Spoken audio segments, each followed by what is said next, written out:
mysterious apocalyptic virus strikes. It kills you in your sleep the moment you close your eyes. Fortunately, Morrow works the night shift as a security guard. He hadn't fallen asleep when the virus began spreading, but when he arrived at his friend's party after his shift, he discovered with horror that all his sleeping friends were dead. He rushed his friends to the hospital, only to find it filled with people who had fallen into a death-like sleep. The nurse explained that tonight's patient influx had left them severely understaffed. Like other family members, they could only wait in the lounge. But soon, Morrow noticed something was terribly wrong. A family member waiting nearby, overcome by exhaustion, fell asleep and died foaming at the mouth. They rushed to alert the nurse, who instantly sensed something dreadful. Turning around, she saw the sleeping head nurse had also stopped breathing. They tried calling the police, but no one answered, so they drove to the police station to report it. But when they stepped onto the street, they discovered it was rush hour, yet the streets were completely deserted. Ella fired a shot into the street, but again, no one responded. Only then did they realize that anyone who fell asleep would die instantly. They had only survived because they were working the night shift. Morrow rushed to his girlfriend's house. Fortunately, Lena was still awake. It turned out Lena had been suffering from severe insomnia lately,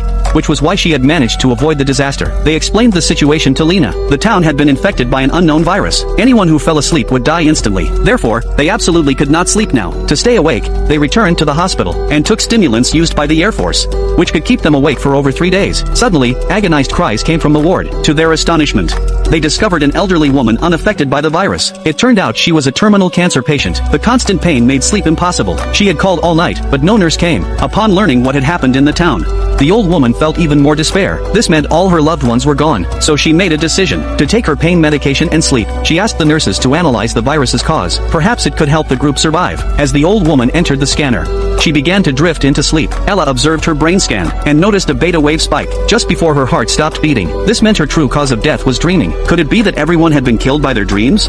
Just as despair gripped the group, Morrow suddenly volunteered to sleep. The old woman had only dreamed for 3 minutes before her breath ceased. Therefore, he would sleep for only 2.5 minutes, and then be awakened. This way, he could enter the dream to search for clues. As Morrow fell asleep, he soon awoke from the dream. Strangely, he found himself in a barren grassland, with an iron chain bound to his foot. No matter how he struggled, he couldn't break free. He could clearly hear his companions calling out to him, yet the chain seemed to sever his connection to the outside world. It prevented him from waking up. Morrow shouted for a day and night, until a vehicle finally arrived, carrying his long-deceased mother. She brought him a cup of coffee, telling him it would restore his consciousness. But just then, a strangely dressed old man appeared. With a gentle tug of his hands, his mother vanished back into the vehicle. The stranger revealed the cure for the virus was hidden on an island called Aristella. Then he stepped back and disappeared. At that moment, Morrow was awakened by his companions. The dreamlike day and night had only lasted 2 minutes in reality. Morrow told his companions about the island of Aristella, but it lay thousands of kilometers away. Then Mike, the pilot, had a bold idea. They could try flying there. So everyone hurriedly gathered stimulants and headed to the airport. Mike found a private plane, though he'd never flown this model before.